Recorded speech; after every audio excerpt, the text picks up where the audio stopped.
bierz czopkę, kurwa, idź, kurwa. Co? Co to za chłopak? Co było za żoną, kurwa? Tak tam, kurwa, nie dávej svoje fotky, pičo, s takým zrichtem, kurva, ti tam nemůžu teď zebrat. No, tak se, kurva, jen se mám patle na ten pes, pičo, ne? No, tam je hlína, kurva, nebo něco, si to tam namrde na tu držku, kurva, třeba tě nepoznají, vole. Rozumíš? Luboš, ty se tež napadle na ten pes, kurva. Už, kurva, jo se tam ogen napadle jak co chci, kurva, ale stejně řeknu, že žije porom na tobě, vole. No běž čopky, kurva, jíč, kurva.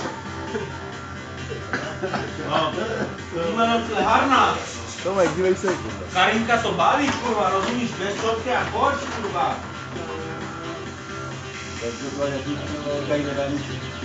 No běž, míš se, kurva, tu mě něco na brigádě, kači, kurva.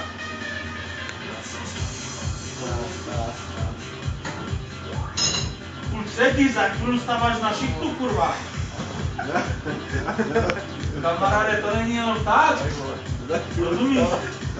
6 hodin tě čeká, tam musíš dát tátu, kurva. Tak se tě ještě vyspat. Běž na to dveře, kurva. A zupej si, pičo. Běž, a tam dveře, kurva. Mám tě, protože nemůžu to podskočit, kurva. Běž. Pičo, no.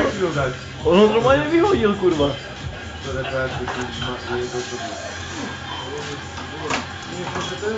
A teraz tady někdo zapíš, Radikovi tempo, to leží. Teraz tady někdo zapíš. To leží, To Ela použil teraz, bo ona jechala autem, hodila